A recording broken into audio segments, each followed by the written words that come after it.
जय हिंद फ्रेंड्स। तो हम पढ़ रहे थे कक्षा छठी की बुक जो कि हमारा राजस्थान के नाम से जानी जाती है। तो बेसिकली आज अपन पढ़ने वाले चैप्टर नंबर 8 और चैप्टर नंबर 9। देखो बिल्कुल भी समय नहीं लगेगा इन चैप्टर को पढ़ने में, बस थोड़ा सा समय लगेगा हमें इससे पहले वाले सेशन को रिवाइज करने में। क्योंकि आज के चैप्टर तो बहुत ज्यादा छोटे हैं, लेकिन इससे पहले जो सेशन लिया था ना उसमें थोड़ा ठीक ठाक चैप्टर थे। उससे पहले हमने क्या देखा था, थोड़ा सा हमने देखा था अफवाह तंत्र के बारे में, यानी अफवाह तंत्र को जल संरक्षण के नाम से मेंशन करा हुआ वो देखा था। और थोड़ा सा राजस्थानी भौतिक विभाग के बारे में था। चूंकि अब तो देखो राजस्थान का संभाग वगैरह जिले वगैरह ये सारे कुछ चेंज हो गए, लेकिन थोड़ा सा हमारा बैकग्राउंड क्लियर है, थोड़ा सा पता है। जो बच्चे इनिशियली स्टेज में है उनको थोड़ा सा एक रोड मैप मिल जाए, माइंड मैप मिल जाए, तो इस वजह से हमने चैप्टर भी पढ़ा था, है ना। तो बेसिकली आज कौन से चैप्टर पढ़ने वाले, आज हम कक्षा 8 के, कक्षा 6 के 8th और 9th चैप्टर को पढ़ने वाले। क्या नाम है इनका, देखो एक तो है हमारा कुछ प्राथमिक क्षेत्र, प्राथमिक सेक्टर, और दूसरा है आधारभूत सुविधाएं। हमारे ऐसे कौन कौन से प्राथमिक क्षेत्र है जिनमें हम इंगेज हैं, जिनमें हम लगे हुए हैं आजीविका के लिए। तो आजीविका की प्राथमिक क्षेत्र और दूसरा हमारी कुछ आधारभूत सेवाएं। आजीविका प्राथमिक क्षेत्र बेसिकली 3 है, कृषि है, पशुपालन है, खनिज है। तो इनमें सिर्फ इक्का दुक्का पॉइंट है ना, खाली नाम मात्र कोई चैप्टर है। बाकी अगर मुश्किल से मैं बताऊं ना तो इसमें मुश्किल से 8 से 10 फैक्ट होंगे बस। और चूंकि अपन पढ़ ही रहे हैं तो दो करके क्यों ना अपन पढ़ ही लेते पूरी बुक को, है ना। वैसे तो पूरी बुक एक साथ भी पढ़ी जा सकती थी, लेकिन थोड़ा सा ज्यादा एक बोझिल सा लगता है ना, तो इस वजह से दो चैप्टर को पढ़ाए, ताकि ऐसा लगे कि हाँ बिल्कुल आराम से पढ़ लिया, पता भी नहीं चला और अच्छे से सारे चैप्टर हो गए। अगर पूरी बुक पढ़ते तो बात हुई हो जाती, फिर वापस से एक बर्डन सा फील होता है, तो बर्डन फील नहीं करना है। इस वजह से हमने कुछ दो चैप्टर ही पढ़े, भले ही कम पढ़े, है ना। कुछ थोड़ी थोड़ी इन्फॉर्मेशन है तो साथ में कुछ अच्छा सा हेवी सा पढ़ लेते हैं साथ में, बाकी उसके साथ आप छठी की बुक को कवर करो। एक ही बार में पूरी छठी की बुक पढ़ने से क्या मीन्स निकल, वापस वो तो बराबर ही हो गया ना कि आपने वापस उसको एक बर्डन बना दिया। बर्डन नहीं बनाना है इनको, 2 चैप्टर 3 चैप्टर उनको साथ में लेते चलो। बाकी आप कोई अदर सब्जेक्ट वगैरह आपके पूरे शेड्यूल में कोई दूसरा सब्जेक्ट पढ़ो तो उसके साथ एक दो चैप्टर इसके साथ हल्के हल्के निगाह उन पे भी लाते रहो, ताकि साथ के साथ वो कवर हो जाए, है ना। बर्डन नहीं बनाना है, पढ़ाई को कभी भी बर्डन नहीं बनाना। अगर बर्डन बनाओगे तो वापस से वही हो जाएगा। तो अच्छे से हंसते मुस्कुराते पढ़ना है हमको। तो क्या था हमारा चैप्टर, कुछ 2 चैप्टर है, कुछ हल्की हल्की जानकारी है, और कुछ हमारे आधारभूत क्षेत्र है, और दूसरा हमारा आज पहला तो हमारा कुछ आजीविका के जो क्षेत्र है वो है, और आजीविका के जो प्रमुख क्षेत्र के वो है, और दूसरा हमारा कुछ आधारभूत जो सुविधाएं हमारी वो सारी है ना। आधारभूत सुविधाएं कौन सी, जैसे हमारा शिक्षा हो गई, स्वास्थ्य हो गया, बैंकिंग हो गया, और बीमा वगैरह, मतलब बैंक बीमा एक साथ ही, और परिवहन वगैरह हो जाता है, डाक वगैरह हो जाता है। इनके बारे में हल्की हल्की से बच्चों को समझाने के लिए, थोड़ा सा बैकग्राउंड क्लियर करने के लिए हल्की हल्की से इन्फॉर्मेशन दी। लेकिन हमारे लिए यहाँ पर सिर्फ 2-4 फैक्ट ही इंपॉर्टेंट, बाकी कोई जानकारी अच्छी है नहीं यहाँ पे जो हमें बहुत ज्यादा टाइम लगा के पढ़नी चाहिए। और फर्स्ट चैप्टर में थोड़ा सा हमें कृषि के बारे में, थोड़ा सा पशुपालन के बारे में, थोड़ा सा क्या सिर्फ 1 या 2 फैक्ट, और लास्ट में थोड़ा सा खनिज के बारे में। राजस्थान में कौन सा ऐसा खनिज है जो सर्वाधिक पाया जाता है, कितने % खनिज पाए जाते हैं राजस्थान में, एकाधिकार किसमें है, देन अदर कौन से खनिज जो राजस्थान में पाए जाते हैं। इस तरीके से कुछ बेसिक इन्फॉर्मेशन, है ना। तो देखो आज के सेशन पर आने से पहले थोड़ा सा अपन इससे पहले वाले सेशन को अच्छे से रिवाइज कर लेते हैं। देन आज के सेशन बाद बहुत ज्यादा समय नहीं लगेगा, मुश्किल से 20 से 25 मिनट लगेंगे, 2 चैप्टर आसानी से फिनिश हो जाएंगे। लेकिन इससे पहले वाले चैप्टर ठीक ठाक थे, तो उसको थोड़ा सा अपन रिवाइज कर लेते हैं, ना। तो हमने क्या देखा था, हमने थोड़ा सा नदियों के बारे में पढ़ा, अफवाह तंत्र के बारे में पढ़ा था, और इसके साथ साथ हमने थोड़ी सी जानकारी ली थी राजस्थान के भौतिक विभाग के बारे में, है ना। बेसिकली राजस्थान के भौतिक विभाग तो चलो अपन बाद में देखेंगे। थोड़ा सा अपन नदियों को देख लेते। क्या देखा था हमने, नदियों में हमने देखा था नदियों वाले या फिर जल संरक्षण चैप्टर में हमने नदियों के बारे में पढ़ा, और उसके बाद झीलों के बारे में पढ़ा। झीलों तो अपन लास्ट में देखते हैं, नदियां पढ़ी, उसके बाद जल विद्युत परियोजनाएं पढ़ी, उसके बाद झीलों को पढ़ा। जल विद्युत परियोजना 4 से 5 गिवन थी, नदियां भी अच्छी खासी गिवन थी, यानी अरब सागर में गिरने वाली नदियां, बंगाल की खाड़ी में गिरने वाली नदियां, और लास्ट में झीलें भी अच्छी खासी गिवन थी, ठीक है।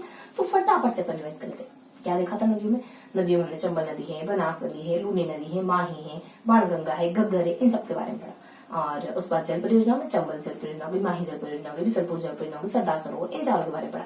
ज्यादा जानकारी नहीं है, लेकिन हाँ आयाम तो बहुत सारे कवर करे हमने, है। और लास्ट में हमने कुछ जिलों के बारे में पढ़ा। तो जिले कौन कौन से, बेसिकली 4-5 जिले तो ऐसे हैं जहां पर कुछ प्रमुख जगह पाई जाती है। उन जिलों की कुछ न कुछ कैरेक्टरिस्टिक भी अच्छी खासी, जैसे उदयपुर में कोई झील हो गई, उसकी कोई अच्छी खासी विशेषता देख ली, और फिर अपने सिरोही में कोई हो गई, एक राजसमंद वगैरह में हो जाती है, और एक आधा और कोई जिला है जिसमें कोई विशेष वगैरह जिले और उसकी कुछ खास विशेषता है। तो इस तरीके से हमने कुछ ऐसे जिले देखे थे जो कुछ विशेष, जो ऐसे जिले रखते हैं जिनकी कोई खास विशेषता है, कुछ खास कैरेक्टरिस्टिक है। इसके साथ अपन कुछ अदर जिले देख लेते हैं जो राजस्थान में पाई जाती है। लास्ट में अपन कुछ खारे पानी के जिलों को देख लेते हैं। तो इस तरीके से देखो उदयपुर को झीलों की नगरी भी कहते हैं, तो वहां पे पाई जाने वाले सभी जिलों का नाम वगैरह भी देखते हैं अपन। तो इस तरीके से ओवरऑल अपन इस चैप्टर के बारे में पढ़ते हैं। थोड़ा सा डेप्थ में जाने की कोशिश करें, बहुत ज्यादा नहीं पढ़ेंगे, मुश्किल से अपन 5 से 7 मिनट दोनों चैप्टर को रिवाइज करेंगे। क्या देखा था हमने, चंबल में देखा था। इन सारी नदियों में क्या देखते हैं, इतना ही तो देखते हैं कि नदियां कहाँ से निकलती हैं, किन किन जिलों में बहती है, कहाँ जाके विलित हो जाती है, इस दरमियान इनके इर्द गिर्द से मिलने वाली कौन कौन से नदियां जो इनमें आके मिलती है, इनकी सहायक नदियों का रोल निभाती है। इसके साथ साथ ऐसे कौन से नगर हैं जो इनके किनारे बसे हुए हैं।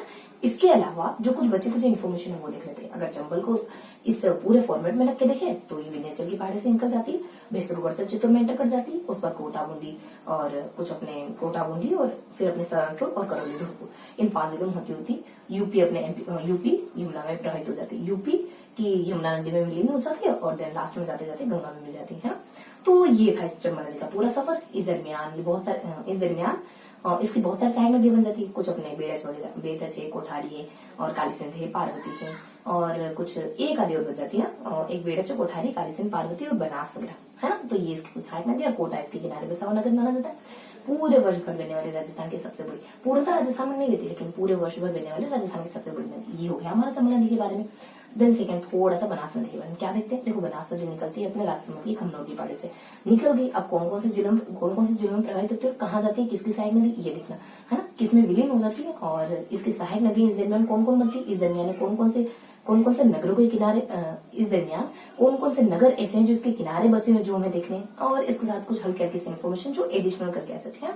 तो बेसिकली राजसमंद की खमनोर की पहाड़ी से निकलती है। राजसमंद का चित्तौड़ हो गया, भीलवाड़ा हो गया, टोक हो गया और इसके बाद सवाईमाधोपुर, रामेश्वर में जाके कुछ अपने चंबल नदी मिल जाती है, ठीक है। और उसके बाद इसकी कुछ सहायक नदियां आ जाती है इसी दरमियान। इसकी सहायक नदियां कौन कौन सी, इसकी सहायक नदियां मेनार, खारी और बेड़च और कोठारी। तो देखो हमारे चंबल की भी थी मेनार और खारी, 2 नदियां एक्स्ट्रा है, बाकी तो 2 अपने चंबल की भी थी। बेसिकली ये भी तो कुछ चंबल की सहायक नदी है। तो जो चंबल की सहायक नदियां होंगी वो इसकी भी, मतलब इसकी जो सहायक नदी है वो बेसिकली चंबल की सहायक नदी है। तो ये हल्की हल्की से इन्फॉर्मेशन देखते हैं। इसके किनारे कोटा और टोंक और सवाईमाधोपुर नगर में से इतनी इन्फॉर्मेशन देखते हैं। इसके बाद एडिशनल करके देख लेते हैं 480 किलोमीटर पूर्णतः राजस्थान में बहने वाली सबसे लंबी नदी है। उसके बाद खमाती की खाड़ी में जाकर विलीन हो जाती है। ये हल्के हल्के से जानकारी देते हैं। और खमाती की खाड़ी क्या चंबल में जाकर विलीन होती है और रामेश्वर में सवाईमाधोपुर में। देन अपन आ जाते हैं थोड़ा सा आगे जिसमें अपन देखते हैं लूनी नदी। देखो लूनी नदी कहाँ से निकलती है, ये निकलती है अजमेर की नागपाड़ी से। अजमेर की नागपाड़ी एक गोविंदगढ़ नामक पर्टिकुलर इलाका आता है जहाँ पर सागरमती और सरस्वती 2 धारा आपस में मिलती है, तब जाके लूनी नदी का निर्माण होता है। ये मिली और कौन कौन से जिलों में बहती हुई कहाँ विलीन हो जाती है, खंबाती की खाड़ी में ये नदी गिरती है नदी। तो कौन कौन से जिलों में बहती है, इस दरमियान कौन कौन से सहायक नदियां जो इससे आकर मिल जाती है, और इसके किनारे वैसे बेसिकली कोई नगर बताया तो नहीं गया, अगर बताते तो वो देख लेते, और इसके अलावा कोई इतर जानकारी है तो उसके बारे में हमें देखना है। तो देखो ये निकलती है अजमेर की नागपाड़ी से, और बता ही दिया मैंने, ये सागरमती और सरस्वती दो धारा से मिलकर बन जाती है। उसके बाद ये कहाँ जाती है, तो ये अजमेर जाती है, नागौर जाती है, पाली जाती है, जोधपुर जाती है, बाड़मेर जाती है, जालोर जाती है, देन लास्ट में खंबाती की खाड़ी में जाकर विलीन हो जाती है। और इसके साथ ये कौन कौन से जिले तो देख ली, कौन कौन से इसकी सहायक नदी मानी जाती है, वही अपने ई वाली कौन कौन सी, जोजड़ी है, जवाई है और सागी है और सुकड़ी है। देखो जोजड़ी, जवाई, सागी, सुकड़ी, मीठी और खारी एक साथ। और फिर अपन लास्ट में 2 और देख लेते हैं, कुछ बांडी और इसके साथ गुहिया वगैरह, है ना। तो इस तरीके से 2 और लास्ट में अपने सिंगल हो जाते। ये इसकी सहायक नदी बनती। इक्का दुक्का को बजे की जो जानकारी, बालोतर तक मीठा पानी, उसके बाद खारा पानी, ये इसके एडिशनल इन्फॉर्मेशन। बाकी 3 और नदियां आती है, लूनी है, लूनी क्या माही आ जाती है, बाणगंगा आ जाती है, उसके साथ थोड़ी घग्गर। देखो माही तो बिल्कुल दो में बटी हुई, ये निकलती है वहीं से जहां से जंगल विंध्याचल की, मध्य प्रदेश की विंध्याचल की पहाड़ी से निकल जाती है। बांसवाड़ा प्रतापगढ़ में आते आते नीचे लूनी, जहां लूनी जाकर विलीन होती है वहीं जाकर विलीन होती है, खंबात की खाड़ी में जाकर विलीन हो जाती है। और जाखम और एक सोम नदी, जाखम और सोम इसके 2 सहायक नदियां मानी जाती है। जाखम पर जाखम बांध परियोजना भी चौकना की देखने वाली। बस इतनी सी इन्फॉर्मेशन इसके बारे में। सेकंड अपन आ जाते हैं बाणगंगा नदी। देखो बाणगंगा नदी जयपुर की बेराट की पहाड़ी से निकलती है। ये वही नदी है जो भरतपुर में वेटलैंड इलाके का निर्माण करती है और अर्जुन की गंगा के नाम से जानी जाती है। That's it. थोड़ा सा घग्गर नदी के बारे में। घग्गर नदी हिमाचल की शिवालिक की पहाड़ी से, शिवालिक वही रेंज जो अपने जो हिमालय पर्वत है उसकी जो सबसे निचली चोटी होती है, सबसे छोटी छोटी पहाड़ी है, वो शिवालिक की पहाड़ी के नाम से जाता है। तो वो हिमाचल प्रदेश की शिवालिक की पहाड़ी से निकलती है, हनुमानगढ़ में बहती बहती गंगानगर में विलीन हो जाती है। ये सरस्वती की अवशेष या फिर प्राचीन सरस्वती मानी जाती है। ये इतनी सी इन्फॉर्मेशन, ये थी हमारी सारी नदियां। इसके साथ कौन सी अरब सागर में गिरती है, कौन सी बंगाल की खाड़ी में गिरती है, कौन सी आंतरिक प्रवाह, ये भी देखते हैं। देखो बंगाल की खाड़ी में गिरने वाली वही सारी नदियां हैं जो चंबल के सहायक है, जैसे कि बेड़च है, कोठारी है, काली सिंध, पार्वती, बनास, ठीक है। और नेक्स्ट अपन देख रहे हैं, देखो ट्रिकी तरीके से देखा था, बेड़च, कोठारी, बड़ा और कठोर, थोड़ा सा कैरेक्टरिस्टिक है। उसके बाद काली सिंध, पार्वती और बना, यानी बना की मान लो 2 बहनें, काली सिंध, पार्वती, दैट्स इट। और थोड़ा सा देखते हैं अरब सागर में गिरने वाली, ये कौन सी, ये वही है जो अपन यहाँ मेंशन करते हैं, लूनी है, माही है। इसके अलावा जो नहीं पड़ी वो पश्चिम में बनास और साबरमती, बस। आंतरिक प्रवाह की कौन सी है, जो अपन अच्छे से जाते हैं, यहाँ अपने गग्गर वगैरह आ जाती है, यहाँ अपने कातली जैसे में की कांगड़ी वगैरह आ जाती है, यहाँ अपने एक नदी है बाणगंगा नदी, बाकी अपने रूपाल, मेढा और साबी, ये तीनों ज्यादा फेमस नहीं है और हल्की हल्की से इन्फॉर्मेशन मतलब की नाम आता है सिर्फ, है मेंशन करते हैं अपन, ये आंतरिक प्रवाह की। तो ये हमारी सारी डिटेल हो गई नदियों के बारे में। अब क्या देखते हैं अपन, अब थोड़ा सा पढ़ लेते हैं अपन जल प्रवाह के बारे में। जल देखो अपने को भी तो ये भी पढ़ना बाकी है, थोड़ा सा अपने को इन्फॉर्मेशन लेनी है। सेकंड चैप्टर इसका जो नेक्स्ट चैप्टर है ना भारतीय राजस्थान की भौतिक प्रदेश, वो भी देखना है और देना पर आज के सेशन बात है, थोड़ा सा रिवाइज कर लेते हैं चीजों को। तो इसके बाद अपन आते हैं जल विद्युत पर। देखो जल विद्युत में क्या देखते हैं अपन, चंबल जल विद्युत है, माही जल विद्युत है, साबरमती जल विद्युत है, उसके बाद पहले बिसलपुर जल विद्युत है, उसके बाद अपने सरदार साबरमती में सरदार सरोवर। तो इनमें क्या देखते हैं, बेसिकली सिर्फ इतना देखते हैं अपन कि ये जो जल विद्युत परियोजना है ये किन किन राज्यों के बीच एमओयू मतलब समझौता है, और फिर देख लेते हैं ये किस किस तरीके की सुविधा देती, क्या सिंचाई की देती, क्या पेयजल की देती, क्या बिजली की देती है ना, कौन कौन सी जल विद्युत है, जल विद्युत परियोजना है जो ये तीनों सुविधा देती, कौन सी ऐसी है जो इनमें से कोई एक देती, कोई दो देती, कोई तीनों देती है ना।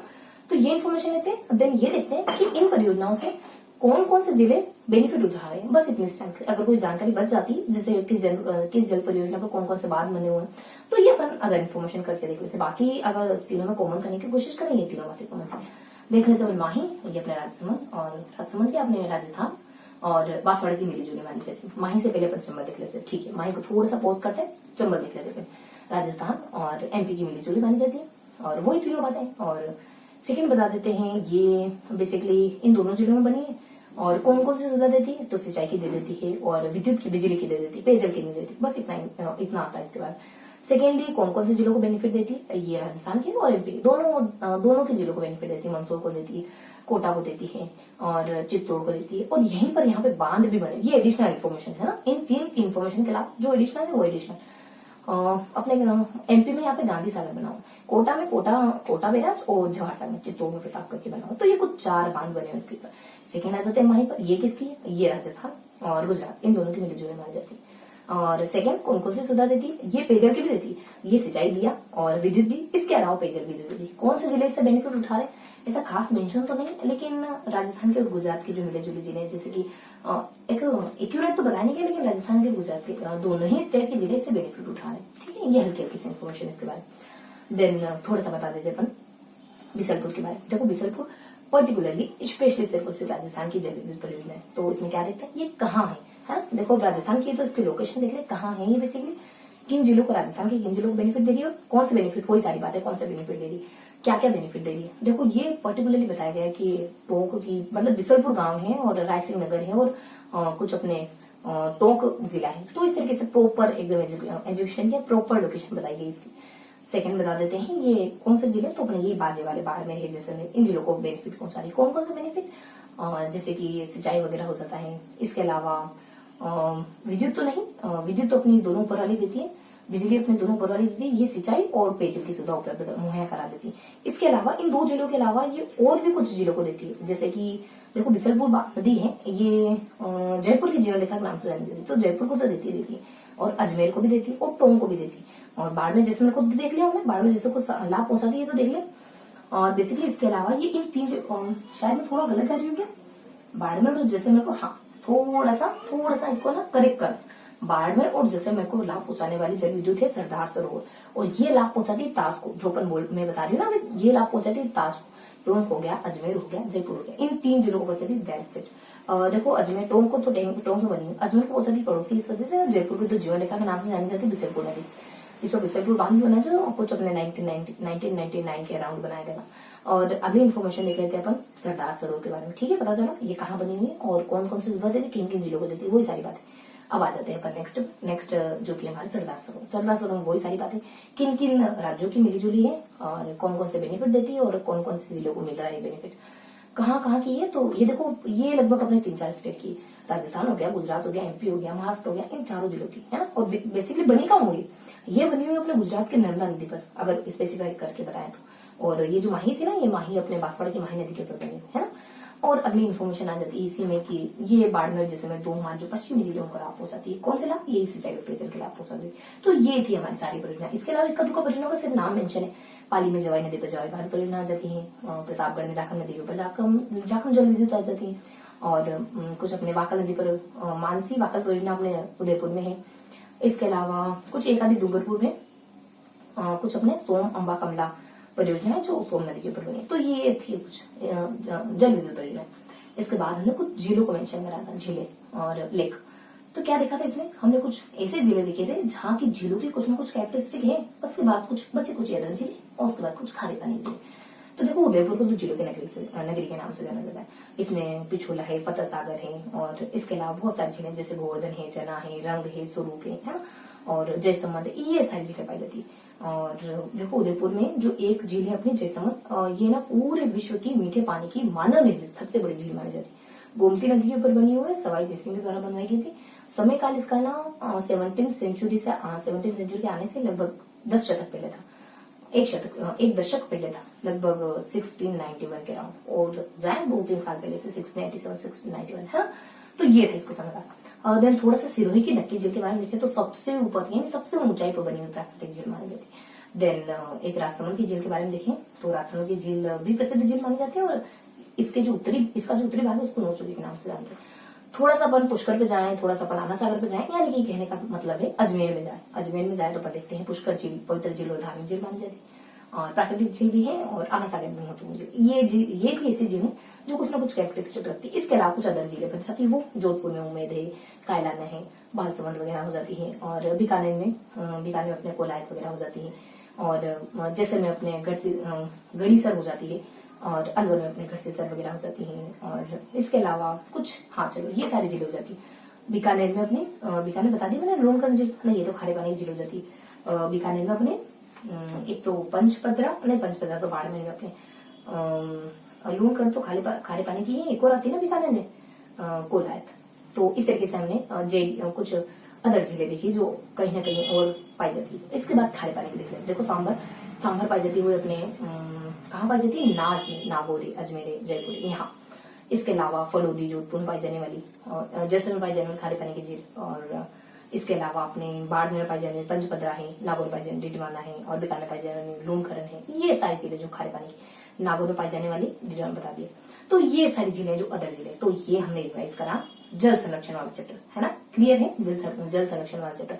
अब थोड़ा सा रिवाइज कर लेते हैं अपन। देखो थोड़ा समय ज्यादा ले लिया भी, लेकिन अब ज्यादा समय नहीं, मुश्किल से 5 से 10 मिनट अपन फटाफट से रिवाइज कर लेते हैं। 5 मिनट लूंगी और नेक्स्ट वाला चैप्टर रिवाइज करेंगे। उसके बाद आज का सेशन ले लेते हैं, जो अपने 2 चैप्टर है ना वो अच्छे से अपन देख लेंगे।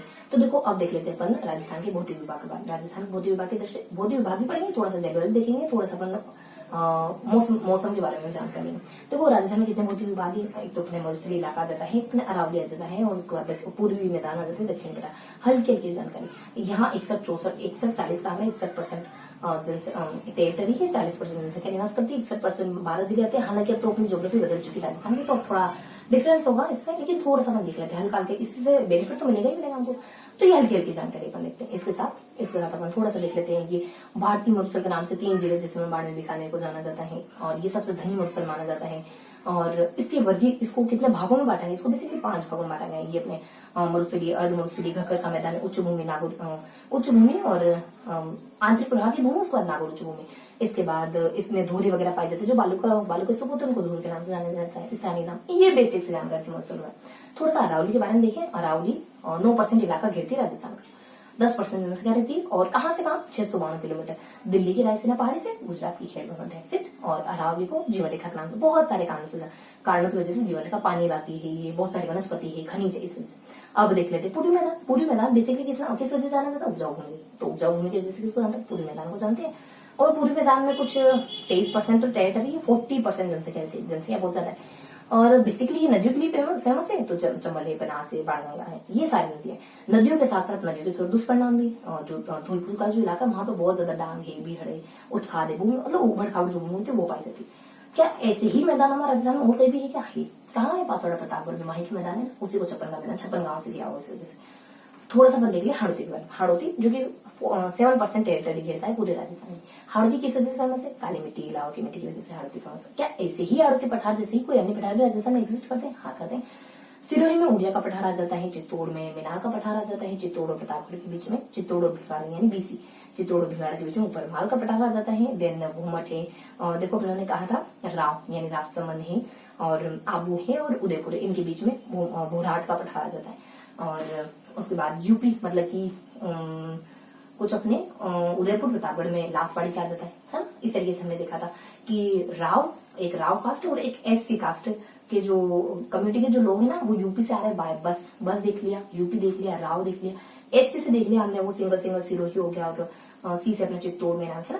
तो इस तरीके से हमने कुछ राजस्थान की टेरिटरी के बारे में देखा। जलवायु बताएं, जलवायु में अतियाद रहे, आर्द्र रहे, उपाद रहे। अतियाद कहाँ बजता है? बीजी यूके चल रहे हो क्या? बीजी क्या जॉब देती? जे क्या बात कर दी तुमने? मैं अपना घर बार छोड़ के यूके आऊंगी तुम्हारे साथ? बीजी। तो लास्ट टाइम अपन बांसवाड़ा है और झालावाड़ बीजे है। यूके से उदयपुर है, और अपने के से अपने देखो यू से अपने उदयपुर आ जाता है, ठीक है। के से अपने यूएस, यूके नहीं यूएस, सवाई माधोपुर। देन अपन देख लेते जयपुर।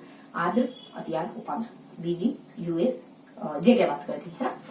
अब ऋतुओं के बारे में देख ले। ऋतु गर्मी सर्दी बरसात। गर्मी आ जाती है अपने देखो अफ में, नहीं अफ में तो अपने सर्दी होती है, जूसी में अपने ठंड होती है, और गर्मी होती है माजू में। तो इस तरीके से महीनों को ध्यान रखना है ना। और इसके बाद क्या देख लेते हैं, थोड़ा थोड़ा इन तीनों ऋतु का देख लेते हैं। गर्मी की ऋतु में 30 to 40 राजस्थान का ओने माना जाता है। 40 to 45 जो मरुस्थलीय इलाके, अर्ध मरुस्थलीय इलाके में, जैसे में बीकानेर है, जोधपुर, नागौर, यहाँ तापमान बहुत ज्यादा होता है, दैनिक और वार्षिक दोनों। माउंट आबू सबसे ज्यादा ठंडा स्थान होता है गर्मियों के मौसम। यहाँ 100 किलोमीटर की रफ्तार से और हवाएं चलती है, जिसको लू कहते हैं।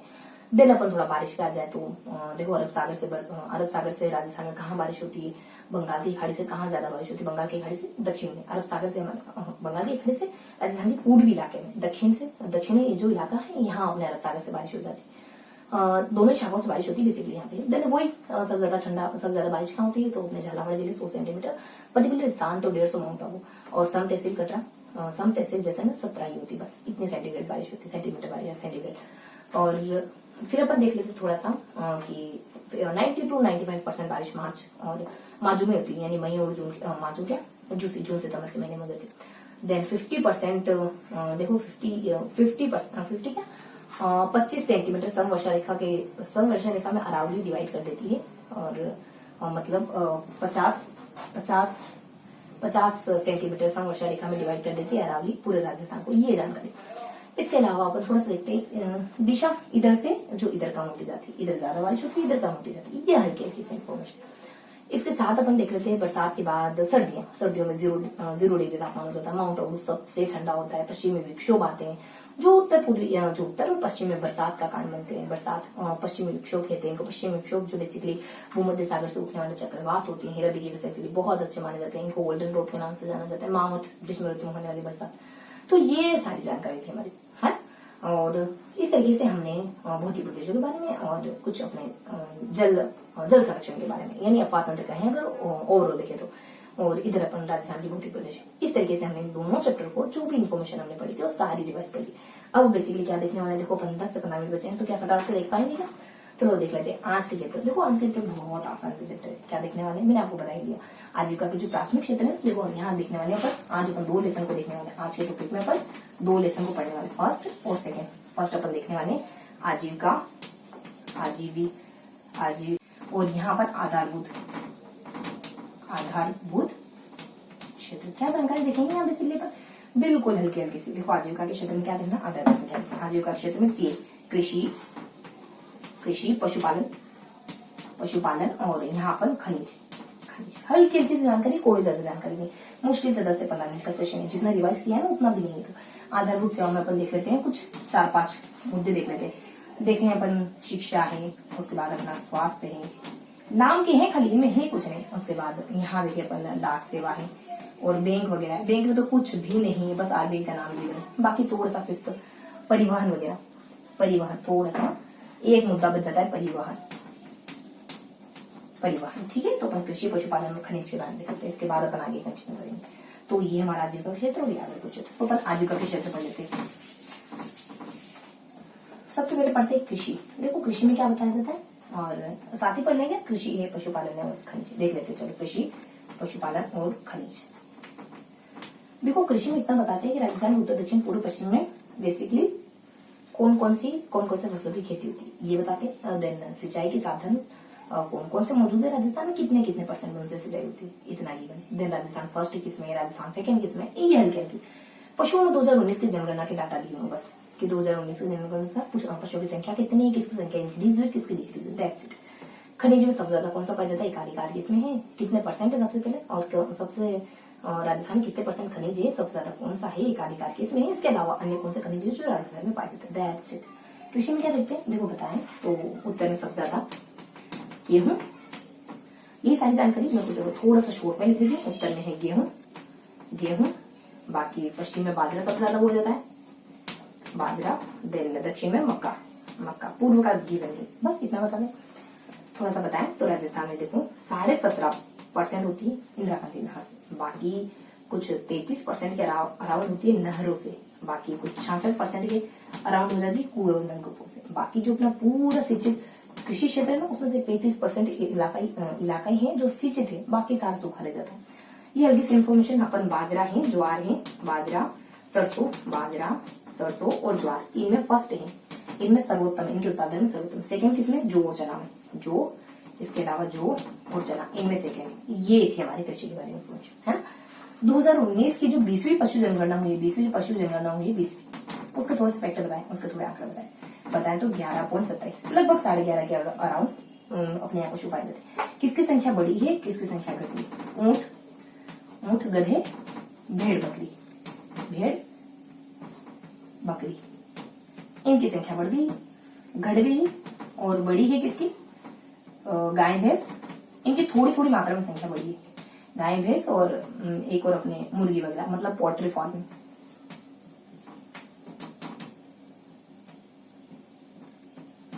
पोल्ट्री फार्मिंग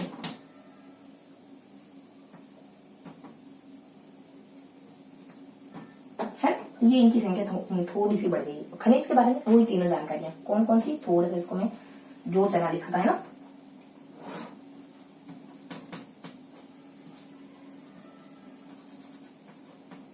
जो चना, देखो यहाँ क्या देखते हैं अपन खनिज में, खनिज नीचे मेंशन करें क्या? चलो खनिज यहाँ लिख देते हैं अपन। खनिज में बिल्कुल बेसिक जानकारी, अपने राजस्थान में 87 खनिज है, और रॉक फॉस्फोरेट सबसे ज्यादा पाया जाता है, रॉक फॉस्फोरेट सबसे ज्यादा पाया जाता है राजस्थान में।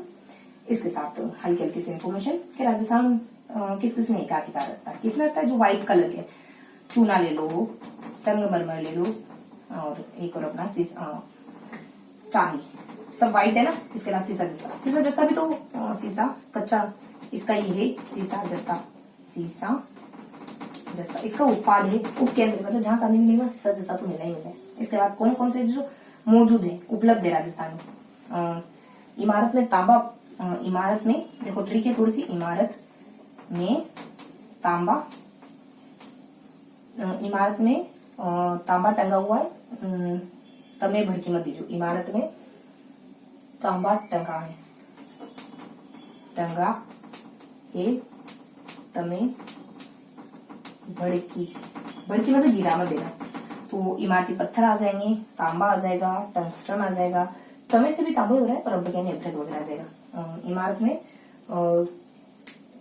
में तांबा टंगा हुआ, तमे भड़की मत दीजिए, तांबा नहीं टंगा हुआ, कुछ और टंगा हुआ, क्योंकि तांबे से तब तमे से तांबा हो जाएगा ना। इमारत में जिप्सम है क्या? इमारत में चूना टंगा हुआ है, ठीक है, क्या है? चूना, चूना। तो ये सारे 1 2 3 4 5, ये 5 है जो राजस्थान में अन्य खनिज जो राजस्थान में पाए जाते हैं।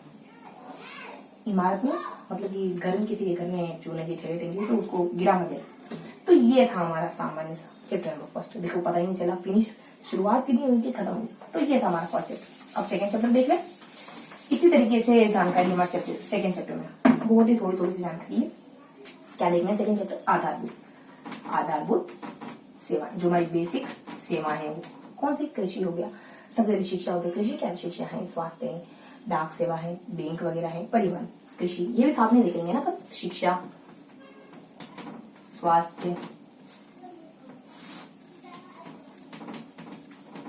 शिक्षा है, स्वास्थ्य, डाक है, बैंक है और परिवहन। बैंक में कुछ नहीं तो परिवहन लिख देती है, परिवहन, इनके बारे में पढ़ेंगे। देखो शिक्षा में क्या है, कुछ नहीं है 2011 की जनगणना के आंकड़े बता के। यहाँ कितने? 89.19 और 52.12, महिला पुरुष 52.12, फिनिश। देन स्वास्थ्य में क्या किया मैंने? देखो एक सेकेंड बस, थोड़ा सा पॉज रखेंगे, वापस कंटिन्यू करेंगे, बस 1 मिनट रुकिएगा, है ना।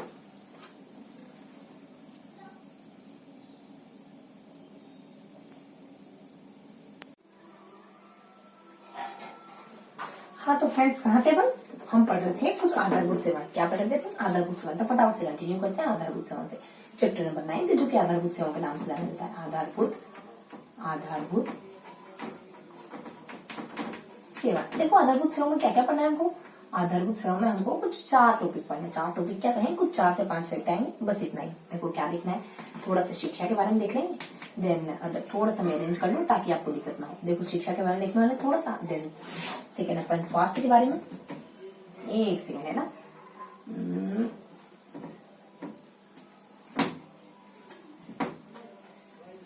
ये मूव होगा तो फिर स्वास्थ्य के बारे में, अरे क्या परेशानी क्रिएट होगी, ठीक है। एक मिनट है ना, हाँ ठीक है। तो फिर अपन देखेंगे थोड़ा सा 1-2 टॉपिक, 1-2 फैक्ट स्वास्थ्य से जुड़े, देन अपन थोड़ा सा देख लेंगे शिक्षा के बारे में देखेंगे, कुछ स्वास्थ्य के बारे में देखेंगे, और डाक सेवा और बैंक के बारे में कुछ जानकारी है नहीं तो फिर परिवहन के बारे में देख लेंगे, डाक सेवा और परिवहन। देखो 1-2 फैक्ट इसमें ज्यादा कुछ खास है नहीं, लेकिन 2-4 फैक्ट है। शिक्षा में क्या बताते हैं, ये 2011 की जनगणना के आंकड़े, क्योंकि कुछ 66.11 मानी जाती है, पुरुषों की गिनती, महिलाओं की गिनती 89.19 और 89.19 और 52.12, बस इतना ही गिवन इसमें। और देखो स्वास्थ्य में क्या बताते हैं, स्वास्थ्य में अलग अलग केंद्र बताते हैं और थोड़ा सा एक विभाग, 2 विभागों का जिक्र करते हैं, दैट्स इट। और कहते हैं कि एक आयुर्विज्ञान महाविद्यालय की स्थापना कुछ जिलों में, वो जिले कौन से, बिजोज, एके प्लस यू, ये जिले हैं। तो कुछ 4 फैक्ट हो गए, कौन से। देखो स्वास्थ्य में अलग अलग कुछ संस्थाओं का जिक्र है कि ये संस्थाएं अमुक जगह पर होगी, इतनी जनसंख्या हुई तो 1000 की हुई तो 30,000 की हुई तो 1 लाख की हुई तो 1000 की हुई तो स्वास्थ्य केंद्र हो जाएगा, इससे थोड़ी ज्यादा 30,000 की हुई तो प्राथमिक स्वास्थ्य केंद्र हो जाएगा, और फिर अगर 1 लाख की हो गई तो कुछ सामुदायिक स्वास्थ्य केंद्र हो जाएगा। देन थोड़ा सा बताते हैं कि बिजोज, एके प्लस यू, ये ट्रिक थोड़ी सी ना, अगर ये इन जिलों में आयुर्विज्ञान महाविद्यालय की स्थापना हो रही और 2 संस्थाओं का जिक्र आता है, कौन कौन सी, परिवार और एक चिकित्सा, परिवार और स्वास्थ्य कल्याण और परिवार स्वास्थ्य कल्याण विभाग। ये विभाग जो है क्षय रोग हो गया, अमोनिया हो गया और निमोनिया करके, हाँ क्षय रोग है, अमोनिया है, एड्स हो गए, और एड्स के साथ अपने टीबी तो नहीं, एड्स है, उसके बाद कुष्ठ रोग हो गया और हैजा हो गया, ये सारे जो रोग है ना, और इनके रोकथाम के लिए कार्यक्रम चलाता है। और सेकंड थोड़ा सा बता दे औषधि नियंत्रण केंद्र के बारे में, औषधि नियंत्रण संगठन के बारे में।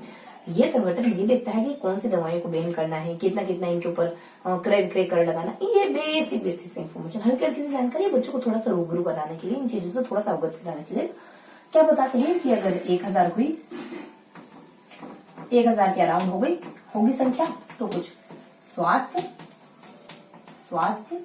उपकेंद्र होंगे। अगर वही जनसंख्या 30,000 के अराउंड हो गई, 30,000 के अराउंड हो गई तो बन जाएंगे अपने प्राथमिक स्वास्थ्य केंद्र, प्राथमिक स्वास्थ्य केंद्र। अगर 1 लाख के अराउंड पहुंच गई, 1 लाख के अराउंड पहुंच गई तो सामुदायिक केंद्र की स्थापना हो जाएगी। ये टॉपिक थोड़ा सा अपन हटा देते हैं ना, सामुदायिक हो गई है, बस 5 मिनट का सेशन बचा है, बस चैप्टर फिनिश होना है। ये बताते हैं और देन कहते हैं कि कुछ जिले हैं हमारे, बिजोज,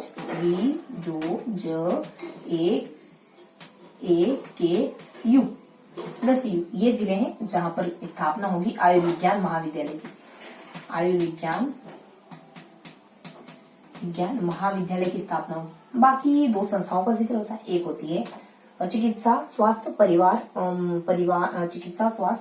मंत्रालय विभाग, संस्था का एक विभाग होता है, चिकित्सा स्वास्थ्य परिवार मंत्रालय विभाग। ये जो विभाग है, ये विभाग देखता है कि कोई हैजा रोग हो गया, क्षय रोग हो गया और कुछ एड्स हो गया, कुष्ठ रोग हो गया, तो इन रोगों के नियंत्रण के लिए जो भी कार्यक्रम चलाने वो इस विभाग के द्वारा चलाए जाते हैं। कौन कौन से, क्षय हो जाता है, क्षय है,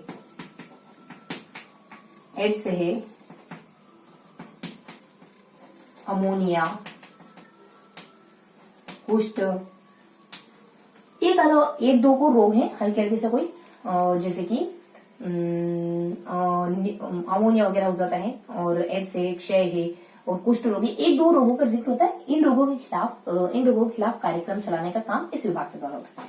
देन एक और विभाग हो जाता है औषधि नियंत्रण संगठन, औषधि नियंत्रण संगठन। ये क्या देखता है कि किन दवाइयों को बैन करना है, किन दवाओं पर क्रय विक्रय कर कितना लगाना है, तो इस तरह की जानकारी। दवाओं पर प्रतिबंध हो गए, दवाओं पर प्रतिबंध वगैरह हो जाते हैं, है, और इसके साथ किस पर विक्रय कितना लगाना है, विक्रय कर वगैरह कितना लगाना है, ये सब देखने का काम इसके द्वारा करा जाता है। शिक्षा के बारे में कोई इन्फॉर्मेशन खास होती नहीं है ऐसे, बस शिक्षा और स्वास्थ्य हल्की हल्की से इन्फॉर्मेशन है। ये जनगणना के आंकड़े बता दिए, ये अगर इतनी इतनी संख्या हुई तो इनकी स्थापना करेंगे, और ये कुछ जिले हैं जहाँ पर आयुर्विज्ञान महाविद्यालय की स्थापना हो रही है। ये दो कुछ संस्थाएं हैं जो अलग अलग तरीके से काम कर रही है स्वास्थ्य के क्षेत्र में, तो ये हल्की हल्की जानकारी। अब देख लेंगे अपन कुछ बचे हुए 2 टॉपिक को, फिर ये चैप्टर फिनिश। बचे हुए 2 टॉपिक कौन से? डाक सेवा के बारे में थोड़ा सा देखना है, और चूंकि बैंक के बारे में कुछ है नहीं तो क्या देखिए उसके बारे में। डाक सेवा, देन परिवहन में भले ही जिक्र है अपने तीनों ही प्रकार, सड़क हो गया, रेल हो गया, हवाई, इन तीनों में हल्की हल्की सी जानकारी।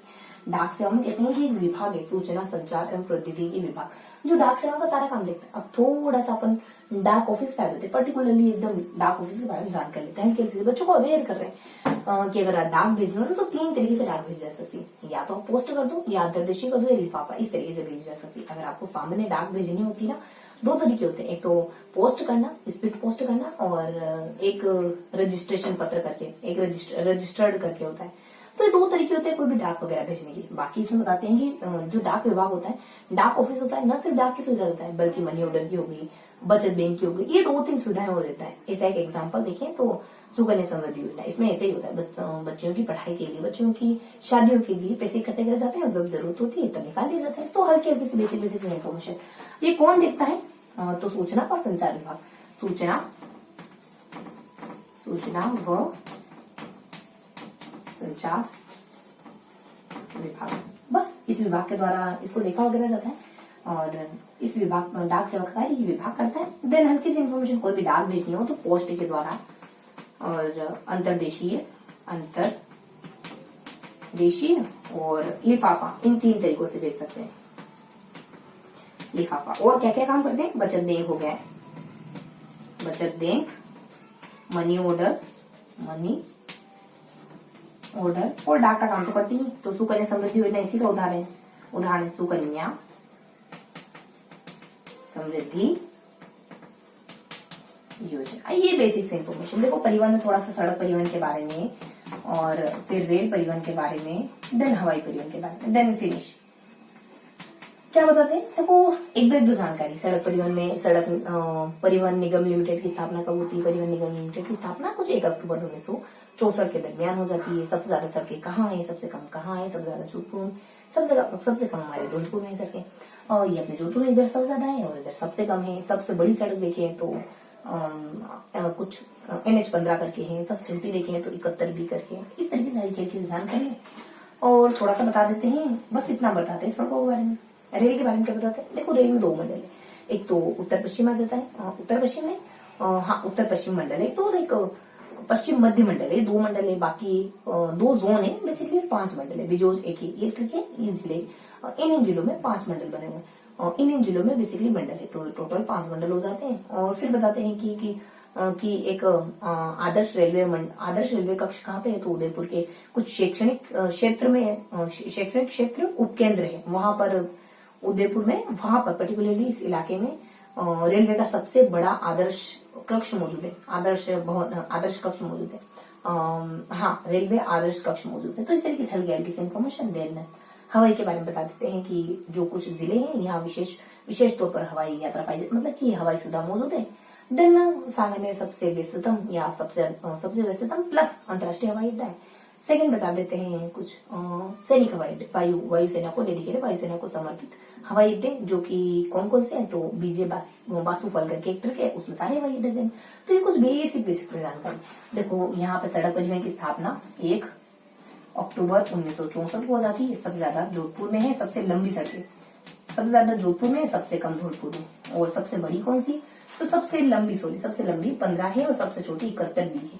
बस ये सड़क। और रेल परिवहन में 2 जोन है और 5 मंडल है, और आदर्श रेलवे कक्ष उदयपुर में मौजूद है ना। तो 2 जोन कौन कौन से हैं? तो उत्तर पश्चिम है, उत्तर पश्चिम जोन, देन पश्चिम मध्य, ये सेकंड वाला ज्यादा इंपॉर्टेंट है, पश्चिम मध्य जोन।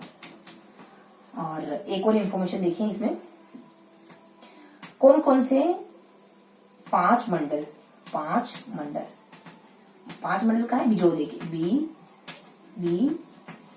जोज एक, ये जो जिले हैं इनमें 5 मंडल है, 5 मंडल है। बाकी थर्ड इंफॉर्मेशन आ जाती है आदर्श,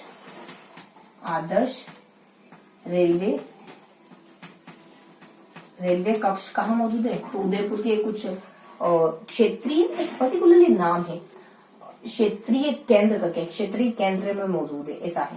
तो आदर्श रेलवे कक्ष कहाँ मौजूद है, आदर्श रेलवे कक्ष उदयपुर में मौजूद है, उदयपुर में मौजूद है। और देन लास्ट इंफॉर्मेशन हवाई के बारे में, हवाई परिवहन के बारे में, क्या 2-3 जानकारियां सिर्फ उससे। देखो बिजोज एक, ये वो जिले हैं जहां हवाई परिवहन मौजूद है। देन हल्के से इंफॉर्मेशन, सांगानेर सबसे व्यस्ततम प्लस अंतरराष्ट्रीय। दूसरा वायुसेना के लिए महत्वपूर्ण कौन कौन से, तो बीजे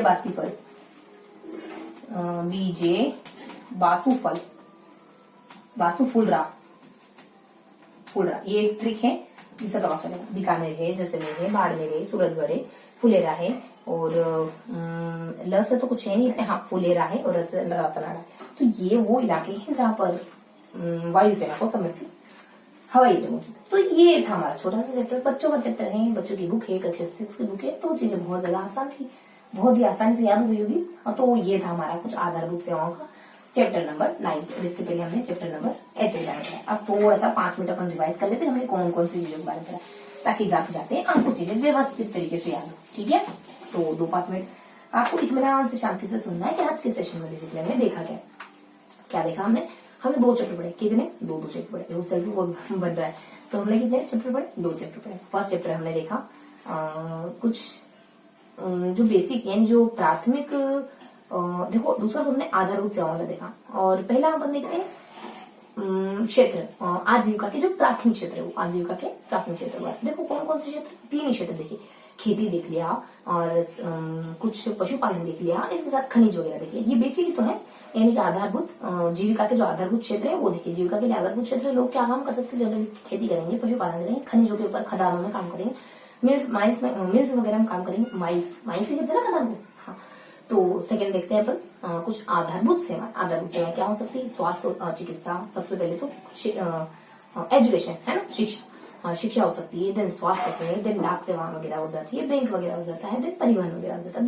बेसिक एक इक्का दुक्का फैक्ट है, हल्की जानकारी। तो क्या बताते हैं, सबसे पहले जो आजीविका के जो प्राथमिक क्षेत्र है, खेती में बताते हैं राजस्थान में उत्तर, दक्षिण, पूर्व, पश्चिम, इन सब में किन किन की खेती होती है। राजस्थान में सिंचाई किस किस के द्वारा करी जाती है, सिंचाई के साधन कौन कौन से, कितने % सिंचाई होती है।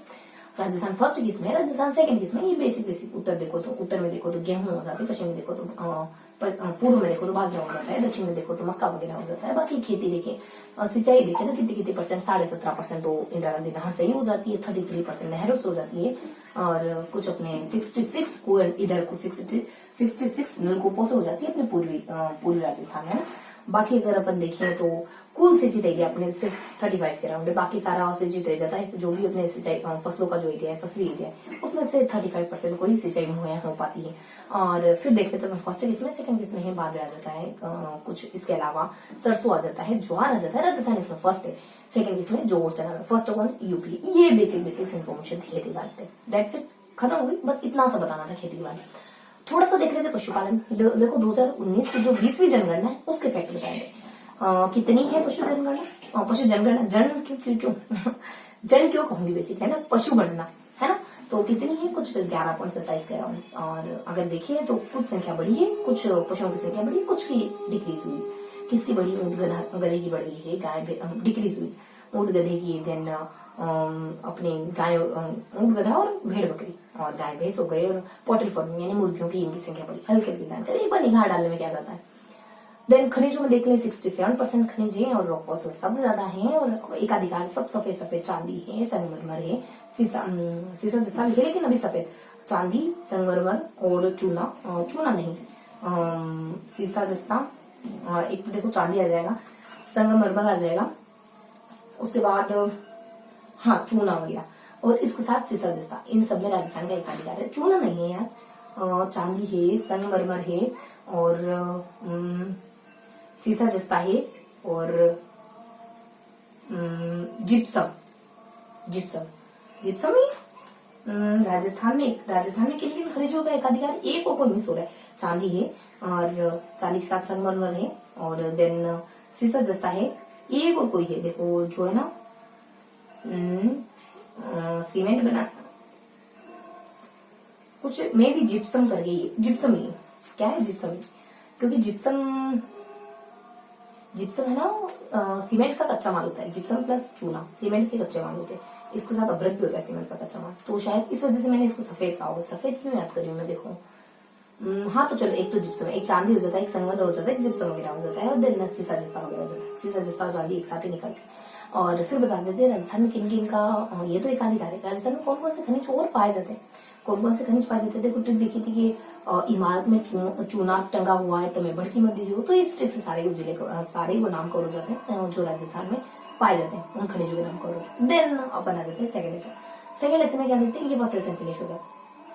सेकंड लेसन में क्या देखते हैं, देखो हल्की हल्की जानकारी शिक्षा के बारे में देख लेते हैं, स्वास्थ्य के बारे में थोड़ा सा डाक के बारे में और परिवहन के बारे में कुछ 11.66 पॉइंट क्या ना और 2 बता दे तो कुछ 89 पॉइंट, लगभग 80% पुरुष पढ़े लिखे, 89.19 महिलाएं 50% के 52.12।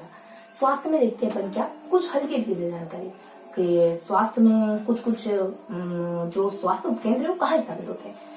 1000 पे होते हैं, 30 पे होते हैं, 1 लाख पे होते हैं। ये स्वास्थ्य कुछ अपने स्वास्थ्य उपकेंद्र और प्राथमिक स्वास्थ्य उपकेंद्र और लास्ट में सामुदायिक करके ये संख्या है और ये केंद्र वगैरह। और फिर जिक्र आ जाता है बिजोज एके प्लस यू का, ये वो जिले जहाँ पर आयुर्विज्ञान विज्ञान महाविद्यालय की स्थापना होगी। देन 2 और फैक्ट आ जाते हैं, हल्के से 2 संस्थाएं या फिर 2 विभाग आ जाते हैं। स्वास्थ्य चिकित्सा और परिवार कल्याण विभाग करके एक विभाग होता है जो अलग अलग रोग होते हैं ना उनके कार्यक्रम चला, जैसे क्षय हो गया, हैजा हो गया और कुष्ठ रोग हो गया, एड्स रोग हो गया, अमोनिया हो गया, इस तरीके के रोग। सेकेंडली एक विभाग होता है औषधि नियंत्रण संगठन, एक संगठन है एक संगठन है जो काम करता है दवाइयों को प्रतिबंध करने के लिए, दवाइयों के ऊपर प्रतिबंध लगाने के लिए, उनके आयात निर्यात पर क्रय विक्रय मतलब कि जो भी कर लगाने, टैक्स लगाने, ये काम। डाक सेवा में एक सूचना संचार प्रौद्योगिकी विभाग होता है जो सारा काम देखता है डाक का। देखो डाक 3 तरीके से भेजी जा सकती है, पोस्ट से, लिफाफे से और अंतर्देशीय से। डाक विभाग न सिर्फ चिट्ठियां पहुंचाने का डाक का काम करता है बल्कि बचत बैंक का काम करता है, मनी ऑर्डर का काम करता है, सुकन्या समृद्धि योजना इसी का एक एग्जाम्पल है। परिवहन में देखे तो अलग अलग तीनों ही इलाकों के परिवहन की देखे तो सड़कें कितनी है। सड़क परिवहन की स्थापना 1 अक्टूबर 1964 को आजादी के कुछ 50 कह रहा हूँ तो 14-15 सालों के बाद इसकी स्थापना होती थी। 1 अक्टूबर गांधी जी के जन्म से जस्ट पहले। देन हल्की से इन्फॉर्मेशन की जोधपुर में सबसे ज्यादा सड़कें हैं, धुलपुर में सबसे कम है, इधर सबसे लंबी सड़कें देखो तो 15 सबसे ज्यादा है, 71 भी सबसे छोटी सड़क मानी जाती है। और देन देखो अलग अलग आंकड़े हो सकते हैं लेकिन अपन बुक क्या हो पढ़ रहे तो इसी को अपन अल्टीमेट और ट्रुथ मान के चलेंगे ना, फाइनल एक स्टेटमेंट मांगते चलेंगे। हाँ ये तो इस पर तो अपन कम से कम रिलाई कर सकते हैं, है ना। और सेकेंड अपन देख लेते हैं, इतनी सी जानकारी आती है। और सेकेंड अपन आ जाते हैं रेल परिवहन में 2 जोन हैं, 5 मंडल हैं और कुछ एक आदर्श कक्ष है जो कि उदयपुर में मौजूद है रेलवे का। और देन अपन हवाई अड्डे देख लेते हैं, बिजोज एके कुछ जिले हैं और जहाँ की बिजोज एके के साथ कुछ देखो इसमें ना बिजोज एके के साथ कुछ है ना एक थोड़ा सा रिप्लेसमेंट है। मुझे इस ध्यान आ रहा है कि बिजोज एके में जो बीकानेर है उसकी जगह पर उदयपुर का भी जिक्र होगा शायद मे बी। लेकिन जो बिजोज इलाके वाले जो ट्रिक है अपने बिजोज एके कुछ जिले हैं जहाँ पर हवाई अड्डे मौजूद है। इसके अलावा अपन सांगनेर के बारे में कल थोड़ा सा कंफर्म करूंगा, इसमें 1-2 जिले और ऐड हो सकते हैं। तो इसमें क्या कहते हैं वैसे तो अपने को हल्का आइडिया अपन शुरू से पता है, अजमेर में भी, किशनगढ़ में भी, बीकानेर में भी, जैसलमेर में भी, कोटा में भी, है ना, पता है ऐसे तो अपने को। फिर अपन देख लेते हैं जो सांगनेर है ना वो सबसे ज्यादा वेस्टर्न भी है प्लस अंतर्राष्ट्रीय भी। और सेकंड अपन देख लेते हैं रातानाडा हो गया, बीकानेर हो गया, जैसलमेर हो गया, फुलेरा हो गया और कुछ सूरतगढ़ हो गया। ये वो स्थान है जहाँ पर हवाई अड्डे वायुसेना को समर्पित है। तो ये था हमारा आज का सेशन जिसमें हमने चैप्टर नंबर 8 के बारे में, चैप्टर नंबर 9 के बारे में देखा। देखो बेसिकली चैप्टर ये नाम मात्र के हैं, बाकी इन्फॉर्मेशन कुछ हल्के हल्के से फैक्ट हैं, कुछ बच्चों को समझाने के लिए हल्के हल्के से फैक्ट दिए हुए हैं। एक चैप्टर में मुश्किल से 10 से 15 फैक्ट होंगे और सेकंड चैप्टर में मुश्किल से 10 से 15 फैक्ट थे। हल्के से जानकारी दी, बहुत छोटा सा बहुत प्यारा सा सेशन था, बच्चों का सेशन था। अगर आपको जरूरत लगे तो देखना, अदरवाइज आप बुक से भी एक बार गो थ्रू होगे तो आपको आसानी से चीजें समझ आ जाएगी। ये उन बच्चों के लिए जो फर्स्ट बार जीके से फेस टू फेस होते हैं ना, ताकि उनको दिक्कत ना हो। इस वजह से टीचर की जरूरत होती है। आप एक बार सुनोगे और उसके बाद पढ़ोगे तो बहुत ही आसानी से चीजें समझ आ जाएगी। ठीक है, तो ये था हमारा आज का सेशन। आई होप आज का सेशन आपको पसंद आएगा। फिर मिलेंगे इसी के अगले सेशन में, तब तक के लिए जय हिंद।